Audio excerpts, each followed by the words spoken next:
Deixa Deus. Irmãos, a palavra de Deus nessa noite, ela nos retrata sobre a vida de um homem de Deus, e ainda é improvável aos nossos olhos e aos olhos da humanidade, pela situação ao qual ele estava vivendo, enfrentando e passando naquele momento. A Bíblia diz que o povo de Deus, o povo de Israel, lá atrás a gente vai ver em alguns capítulos e versículos, Deus tinha feito a promessa para eles. Só que naquele meio termo, nos momentos de provações, nos momentos difíceis da vida, eles acharam que Deus o tinha esquecido, Deus o tinha abandonado. E no meio da sua trajetória começaram a desagradar a Deus e levantar ídolos para começarem a adorar. Só que nesse meio tempo Deus ficou triste, porque Deus tinha enviado o servo dele Moisés lá no Egito, resgatou todo mundo, trouxe a caminho da promessa do que Deus tinha feito para eles. Nem atravessou todo aquele procedimento do deserto ali e tal, Deus provendo, Deus mostrando que era com eles, Deus sempre aparecendo de dia, sempre mostrando sinais de noite. A todo tempo Deus estava mostrando: ó, eu estou com vocês, mesmo que está calor, mesmo que está frio, porque no deserto é assim, durante o dia o calor é muito tenso e à noite o frio dobra, entendeu? Mas Deus estava com eles.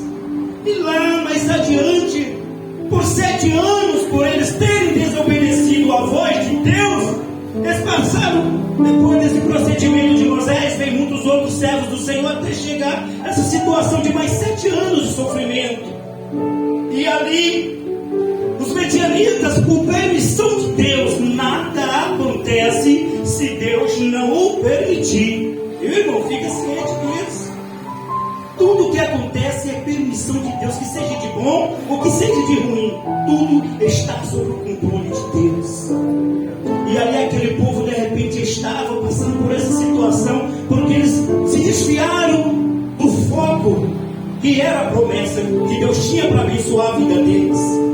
E ali, mediante isso, Deus permitiu que os medianitas entrassem na cidade, levassem a sua prata, o seu ouro, levassem tudo. E até levou alguns outros também junto com eles. E ali, aquela cidade escassa, passando por aquele momento difícil, de repente, Gideão olhava para os 4 cantos, já tinha plantado ali o trigo, a uva, tudo. E só que de repente, os medianitas veio, esperava o tempo da colheita, e ali levava tudo,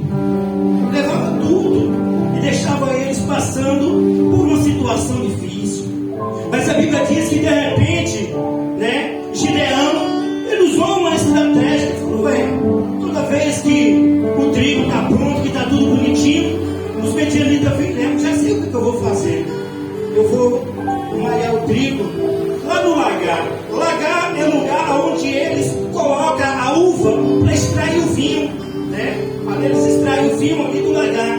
Só que lá, Gideão, ele não foi levar uva para poder extrair o suco ali do vinho, não. Ele ajeitou o lugar do lagar e foi malhar o trigo lá no lagar. E a Bíblia nos diz que Gideão estava ali malhando o trigo no lagar. Diz a palavra de Deus que o anjo do Senhor aparece para Gideão e diz: o Senhor é contigo, varão valoroso.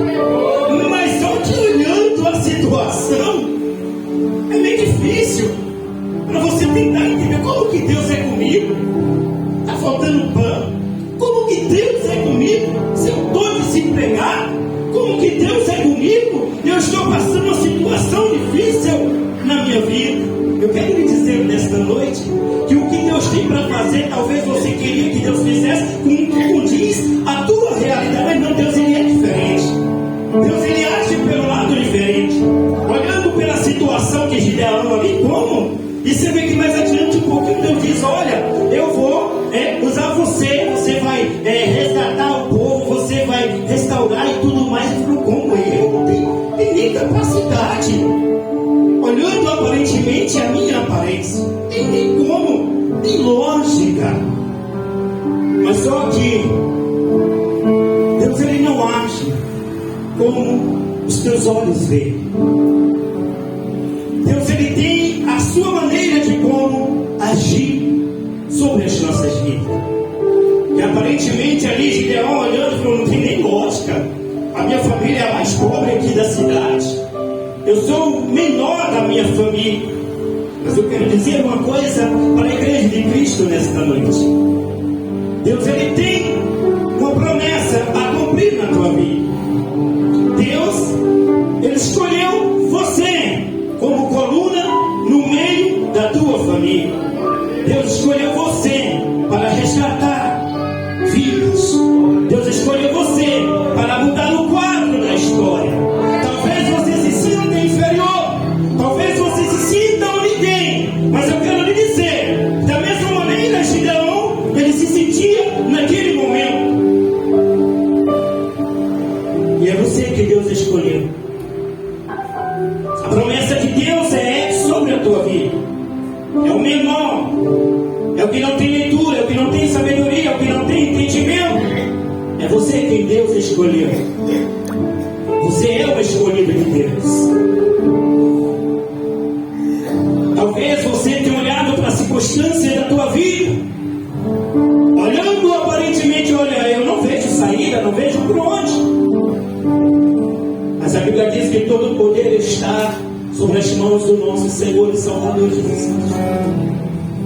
E uma coisa interessante que eu vejo aqui nesta palavra, essa palavra é uma palavra profética. O anjo profetizou na vida de Gideão algo que ele não tinha nem cabimento. Quantas vezes Deus ele profetiza na tua vida e você de repente duvida, mas eu não sei nem dirigir, como que Deus vai me dar uma BMW? Talvez eu não tenha nenhum emprego, como que Deus vai me dar um condomínio? Foi essa palavra profética que o anjo apareceu e falou para Gideão. Esta palavra era uma palavra profética. O anjo profetizou: Gideão, é você que é um varão valoroso, e eu conheci. E é o que diz a palavra de Deus aqui, que o Senhor, louvado seja Deus, o nome de Jesus para sempre. Só um minutinho. E a palavra de Deus diz aqui: então o Senhor olhou para ele e disse: vai nesta tua força e livrará Israel das mãos dos medianitas. Porventura não te enviei eu? O Senhor é uma promessa de Deus, a palavra profética. Eu preciso nós tomarmos posse da palavra de Deus sobre as nossas vidas. Não olhe para a tua situação, não. Se Deus falou, Ele vai cumprir. Se Deus te escolheu, Deus ele é com você. É você que Deus levantou. É você quem é o escolhido. É você que Deus vai dar estratégica, assim como Ele deu estratégica a Gideão. Então não duvide, meu irmão. Creia. Talvez você não haja assim pela visão dos teus olhares. Não vejo saída, não vejo por onde. Mas Deus ele tem um caminho certo para te abençoar. Você lembra da história de Jacó? Jacó saiu de lá, fugindo de diante do irmão dele, sem nada. Jacó voltou um homem bem sucedido naquela época. De nada, só pegou ele, achou uma garrafinha de água e a bolsinha nas costas com as duas mudas de roupa e seguiu estrada para casa do tio dele, com uma mãe dele de embora para casa do seu tio. Depois que Jacó voltou de lá, tu viu o que é uma palavra profética? E quando o anjo apareceu para Jacó, ali foi uma palavra profética. Você vê que ele foi sem nada, mas quando ele voltou, tu lembra com quantas juntas de animais que Jacó voltou rico, voltou abençoado. e voltou transformado diante da presença de Deus. Então creia na palavra profética, porque Deus tem uma promessa na tua vida. Amém? Que Deus nos abençoe. Essa é a